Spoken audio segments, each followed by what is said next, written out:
Alright, it's minus 27 degrees outside. Jeep hasn't been plugged in. It's been cold like this for 4 days, so let's see if it'll even start. Holy shit. Almost stalled out, but then it came back to life. God damn, it's cold out. Well, good day everybody. Yesterday was a cold start on the Jeep. Today's only Thursday, but I booked Friday off because things are kind of slow right now at work. So I decided why not take an extra day off, have a long weekend, work on some projects in the garage. I may do another cold start on the Jeep tonight because I'm going to have to head her out closer to 10 o'clock before the stores close. But I got some packages in the mail and I got a new project, so let's have a look at those. Since it's too cold yet to bring the quad inside, it's like minus 30, minus 27 degrees, I picked up this stihl BR600, which doesn't run. He said it was seized, but it turns over. Cosmetically it looks, you know, brand new. So we're gonna have a look at this and see if it's worth fixing or not.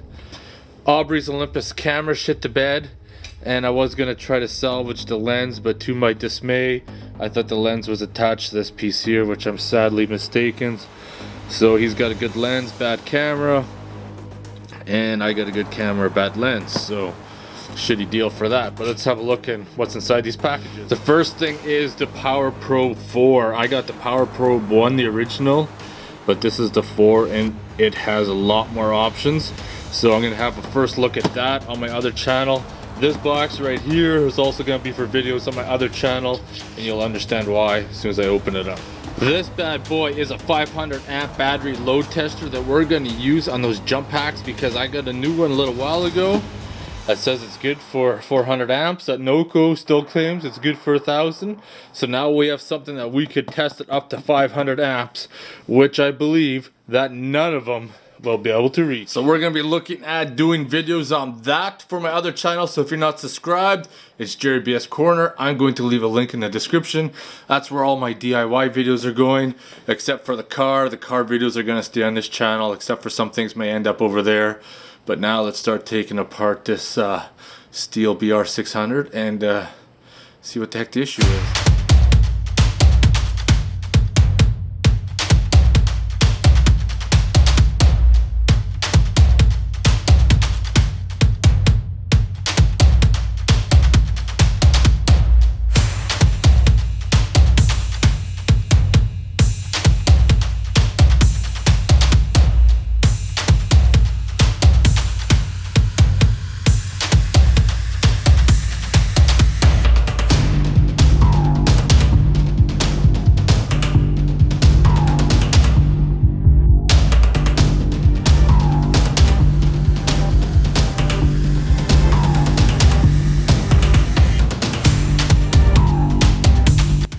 Well, that was interesting. You know how I always say sometimes you win, sometimes you lose? Well, this time we definitely lost. I just finished tearing apart that BR600, and yeah, there is nothing salvageable on that. What it appears to be is that the wrist pin had let go, and then everything else kind of shit the bed afterwards. I thought the crank might have even been salvageable a little bit, but looks like the crank's got a little bend in it. So if you want to see the teardown on this, you can go to my other channel and watch it. I'm just packing it together in a box. I'm not sure what I'm going to do at this point. If I can find a used motor, I will definitely do it. So I'm pretty sure I'll just check it out for shits and giggles, but I'll go to the stihl deal. I'll go to the stihl dealer tomorrow and just kind of price out a short block, but it's probably just going to be just as much as buying a new one. So, and like I said, there's nothing I can really salvage off that motor besides the bottom piece of the crankcase. So yeah, let's just pack this up. Can't be too sad. I've been pretty good on a lot of my projects, you know, buying stuff. Sometimes get off really easy. Sometimes things are a little bit more expensive to fix than I thought. Yeah, there's those push rods right there, eh? Look at that. Boom, ba-bang, ba-boom is part of the engine right there. Yeah. Sad day for this thing. At least I get something productive done tonight by finishing the stand. There she be.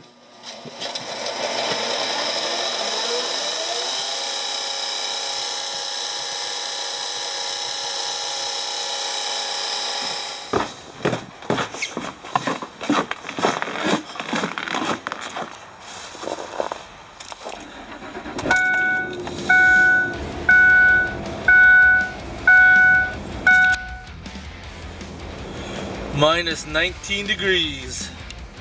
Whew, holy crap, it's cold out. At least I know the block heater works because it comes off high idle pretty quick, which means you don't have to let it warm up that much.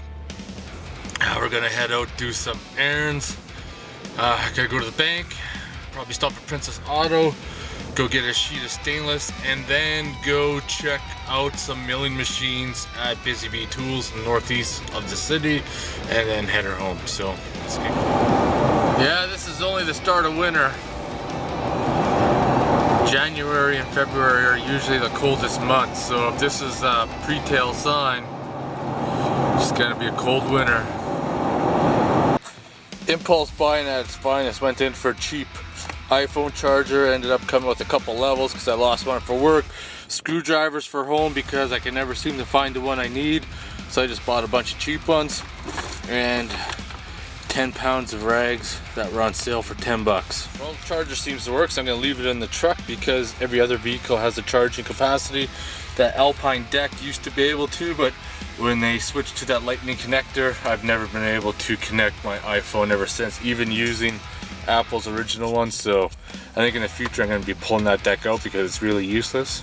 So let's head up to the metal supermarket now and see how much some stainless is going to cost me to do that part of the bench where the drill press and that is.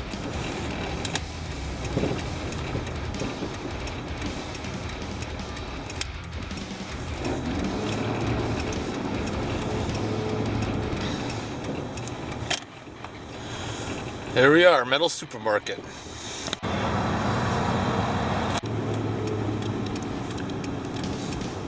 In 80 meters, you will reach your destination. Your destination is on the left.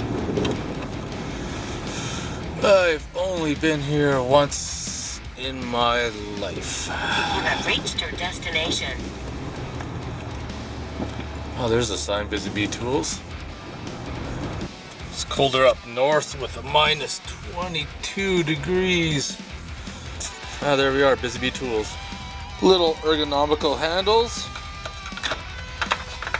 Its own little stand because I am so bad for losing screwdrivers, misplacing them. I got a special spot for this that'll be in the back corner here once all that crap is cleaned up. Now that I'm home, let's look at some of the things I got from sawparts.ca. For the Husqvarna, I got the proper nuts to tighten down the chain. I got the carburetor rebuild kit in case I decide to go that route if I can't get it tuned properly. Got some bumpers here because the one is extremely worn out, so that might be a reason why. Seeing some sparks. They sent me this torch spark plug. I didn't order it, but they sent me it. I don't know if it's Russian or Chinese or what, but it says you know, assembly lines from AC Rochester division of GM, so maybe this might be their non-union branch. And since I was at the liquor store to my way home, picked up some Fireball whiskey and some Baileys for my coffee in the morning. This chocolate cherry should taste pretty good. It's minus 30 outside. You don't need to go out. You gonna sniff me before you bite me? You don't need to go outside. It's too cold for kitties. Too cold.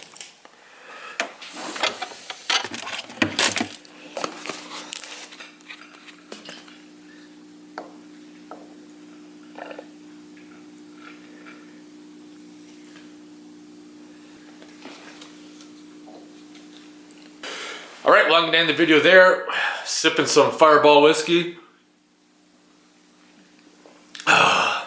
Only thing to keep you warm on these cold winter nights. I was planning on going back out to the garage, but way too cold to fire up the furnace. Tomorrow's a big day. Tomorrow we pick up the mill and a bunch of other tools go along with it. If you have any questions or comments, post them below. Otherwise, I want to thank you guys for watching.